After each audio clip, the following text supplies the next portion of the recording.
ആ വന്ന് കേറുമോളെ വേഗം കേറ്.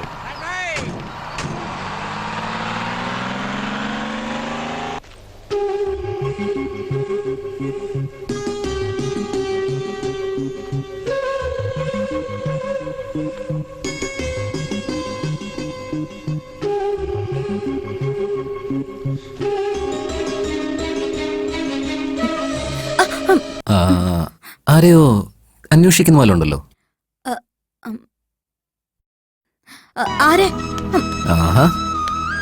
ആരാന്ന്? നീ തന്നെ. ഞാനോ? ഞാനെന്തിനാ അന്വേഷിക്കുന്നത്? അപ്പോ എന്നെയാണോ തേടുന്നത്? നിന്നെയോ? നിന്നെ എന്തിനാ ഞാൻ അന്വേഷിക്കുന്നത്? ഞാനേ നീ എന്താ വലിയ ഹീറോ ആണോ? അറിയില്ല, എല്ലാരും അങ്ങനെയൊക്കെ പറയുന്നുണ്ട്. എന്താ എന്നെ ഹീറോ പോലെ ഇല്ലേ? അല്ല, കണ്ണാടിയിലെ ശരിക്കും മുഖം കാണാറുണ്ടോ? സ്വയം സൗന്ദര്യം ഉണ്ടോന്ന് സംശയമുള്ളവരാ കണ്ണാടി നോക്കാറ്. വായിലിരിപ്പിന് ഒരു കുറവില്ല. നിന്നോട് സംസാരിച്ചിരിക്കുന്നേനെ എന്നെ വേണത്തല്ലേ. അല്ല, അതൊക്കെ പോട്ടെ. ഇനി നമ്മുടെ കാര്യത്തിലേക്ക് കടന്നാലോ? നമ്മുടെ വിഷയോ? എന്ത് വിഷയം? അത് ശരി, ഞാൻ തനിക്ക് ബയോഡേറ്റ ഒക്കെ തന്നിട്ട് ഏതെങ്കിലും നല്ല പെൺകുട്ടിയെ കാണാൻ എന്നെ വിളിക്കാനൊക്കെ പറഞ്ഞതല്ലേ? ഹലോ, നീ എന്താ എന്നെ പറ്റി വിചാരിച്ച? ഞാൻ നിനക്ക് ഒരു പെണ്ണിനെ സെറ്റ് ആക്കി തരണം. ഓ കൂൾ കൂൾ. ഇപ്പൊ എന്താ പ്രശ്നം? തന്നെ കൊണ്ടൊരു നല്ല പെൺകുട്ടിയെ കണ്ടുപിടിച്ചു തരാൻ പറ്റില്ല, അത്രയല്ലേ ഉള്ളൂ. അറ്റ്ലീസ്റ്റ് തന്നെ പോലെ തന്റെയെങ്കിലും റേഞ്ചുള്ള ഒരു കുഴപ്പമില്ലാത്തൊരു പെണ്ണിനെ തപ്പി തന്നൂടെ? എന്താ, നിനക്ക് എന്നെ പോലെ നല്ല അടിപൊളി പെണ്ണിനെ വേണോ അല്ലേ? അവന്റെ മുഖം കണ്ടില്ലേ? സത്യം പറയാണെങ്കി നീ എങ്ങനെ ഇരിക്കുന്നറിയോ? എങ്ങനെയായിരിക്കുന്നത്? നിനക്ക് വണ്ടല്ലൂർ അറിയോ? വണ്ടല്ലൂരോ? എനിക്കോ? നിനക്ക് വണ്ടല്ലൂരിലുള്ള സൂ അറിയോ? ആ സൂവില് ചെന്നിട്ട് മുന്നോട്ട് നടന്നിട്ട് റൈറ്റ് സൈഡിലേക്ക് തിരിഞ്ഞു കഴിഞ്ഞാ അവിടെ കിളി, മൈന, പ്രാവ് എല്ലാം ഉണ്ടാവും. അവിടെ ചെന്നിട്ട് നേരെ ഇടത്തേക്ക് തിരിഞ്ഞാ കൊറേ കൂടുകൾ നിരന്നിരിക്കുന്ന കാണാം. അതില് 1 2 3 4 8ാമത്തെ കൂട് നോക്കി കഴിഞ്ഞാ അതിനകത്തുണ്ട് ഒരു വലിയ മനുഷ്യക്കുരങ്ങ്. അതുപോലെയാ നീ ഇരിക്കുന്നത്. കറക്റ്റാ. അതേ സൂല്, അതേ 8ാം നമ്പർ കൂട്ടില് അതേ മനുഷ്യക്കുരങ്ങ് ഒരു പെൺകുരങ്ങിനെ കെട്ടിപ്പിടിച്ചിരിക്കുന്നത് കണ്ടിട്ടുണ്ടോ? ആ കുരങ്ങാണ് നീ.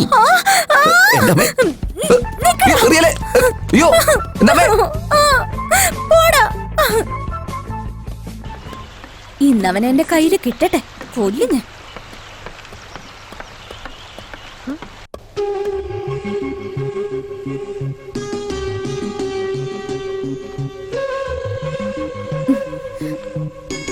ഹലോ ഹലോ മിസ്റ്റർ,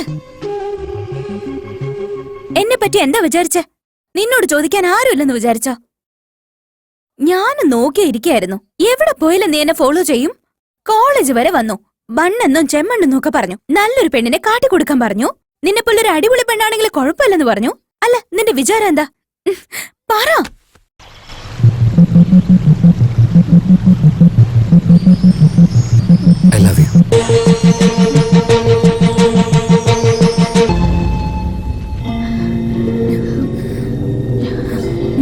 നീ പറയുന്നൊക്കെ സത്യാണോ? ഞാൻ തമാശക്ക് ആരെയും സ്നേഹിക്കാറില്ല.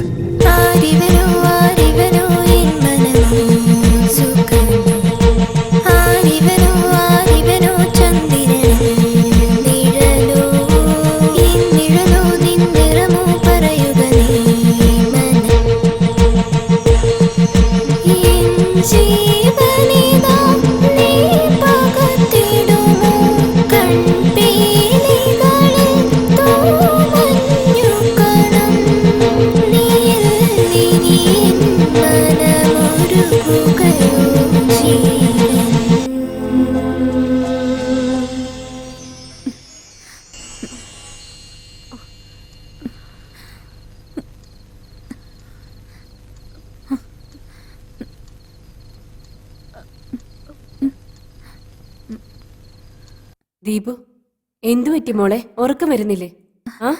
എന്തെങ്കിലും സ്വപ്നം കണ്ടായിരുന്നോ നീ? അതൊന്നുമല്ലമ്മ, എന്താന്നറിയില്ല, ഓർക്കം വരുന്നില്ല, അത്രേ ഉള്ളൂ. നിന്നെ ഞാൻ ഗർഭിണിയായിരുന്നപ്പോ ഉറങ്ങുന്നുണ്ടോ ഇല്ലയോന്നും നിനക്ക് വിശക്കുന്നുണ്ടോ ഇല്ലയോന്നൊക്കെ ഇതെല്ലാം എനിക്ക് മനസ്സിലാക്കാൻ പറ്റുമായിരുന്നു. അപ്പൊ എന്റെ കൺമുന്നിലിരുന്ന് ഇങ്ങനെ കഷ്ടപ്പെടുമ്പോ എനിക്ക് മനസ്സിലാവില്ലെന്നാണോ വിചാരിച്ചത്? അങ്ങനെ ഒന്നല്ലമ്മ, അമ്മ പോയി കിടന്നുറങ്ങ. നീ ഉറങ്ങാതിരിക്കുമ്പോ എങ്ങനെ മോളെ എനിക്ക് ഉറങ്ങാൻ പറ്റുക? എന്താ മോളെ? ഏ ഏ എന്തു പറ്റി? പനിയുണ്ടോ?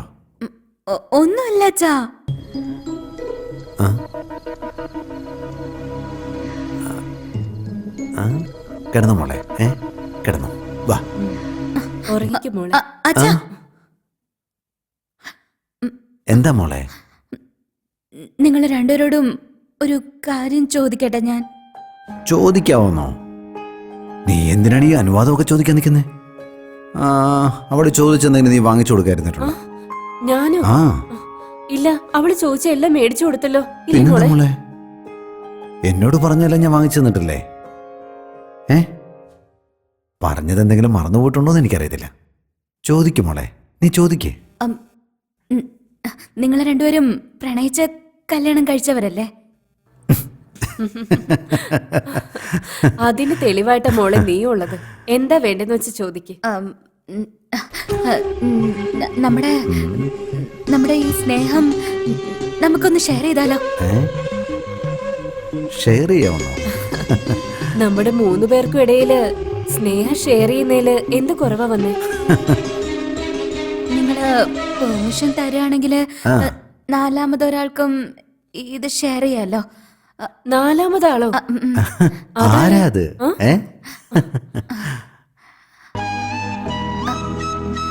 അതൊരു പയ്യനാ. പയ്യനോ? പയ്യനാണെന്നോ? എന്താടി ഇങ്ങനെ തപ്പുന്നേ? എനിക്ക് നിനക്ക് എനിക്ക് എനിക്ക് പ്രണയിക്കണമെന്ന് തോന്നുന്നുണ്ട്. നിങ്ങൾ രണ്ടുപേരും എനിക്ക് പെർമിഷൻ തരുമോ?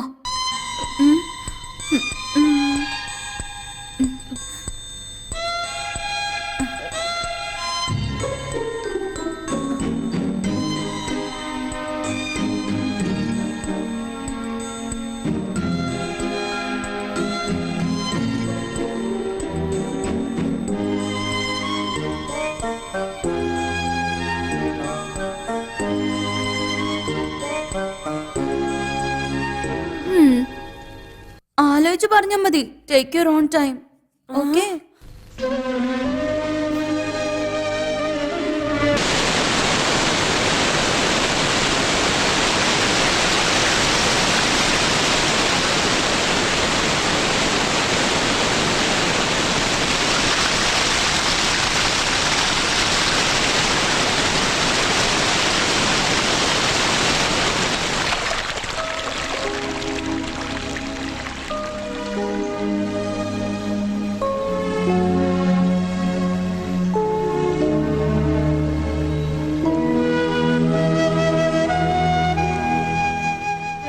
എന്തുപറ്റി? എന്താ ഇങ്ങനെ മിണ്ടാതിരിക്കുന്നേ? മക്കൾ എത്ര വളർന്നു വലുതായാലും നമുക്കെപ്പോഴും കൊച്ചുകുട്ടികളെ പോലെ പ്രേമവും കല്യാണമൊക്കെ വന്നാലേ അപ്പോഴാണ് നമ്മൾ അറിയുന്നത് അവരൊക്കെ വലുതായെന്ന്. അതിരിക്കട്ടെ, ലോകത്തിന്ന് വരെ ഒരു മക്കളും ഞാൻ പ്രേമിച്ചോട്ടെ, പ്രേമിക്കാൻ പെർമിഷൻ തരാമെന്നൊന്നും ചോദിച്ചിട്ടുണ്ടാവില്ല. അങ്ങനെ ചോദിച്ചിട്ടുള്ള ആദ്യത്തെ പെൺകുട്ടി നമ്മുടെ ദീപു ആയിരിക്കണം. അങ്ങനെ കേൾക്കുന്ന ആദ്യത്തെ അച്ഛനും അമ്മയും നമ്മൾ തന്നെയാണ്. നമ്മുടെ മകള് നമ്മളെ എത്രത്തോളം മനസ്സിലാക്കിയിട്ടുണ്ടല്ലേ? അതെ ഏട്ടാ, ഇതില് നമ്മൾ ഒരുപാട് ഭാഗ്യം ചെയ്തവര്. എത്രയോ അച്ഛനമ്മമാർക്ക് തന്റെ മകള് പ്രണയിക്കുന്ന വിവരം മറ്റാളുകളിലൂടെയല്ലേ അറിയാനാവുക. അതും ഒരുപാട് നാളുകൾക്ക് ശേഷം, ചിലപ്പോ ഒരുപാട് വർഷങ്ങൾക്ക് ശേഷം. പക്ഷെ നമ്മളുടെ മോള് പ്രണയിക്കുന്നതിന് മുമ്പ് നമ്മളോട് ചോദിക്കുന്നു. അവള് നമ്മുടെ മകളല്ലേ? നമ്മളുടെ അടുത്ത് അവൾക്ക് സ്നേഹവും ബഹുമാനവും വാത്സല്യവും എല്ലാം ഉണ്ട്. അങ്ങനെയാണെങ്കിൽ യെസ് ആണല്ലേ?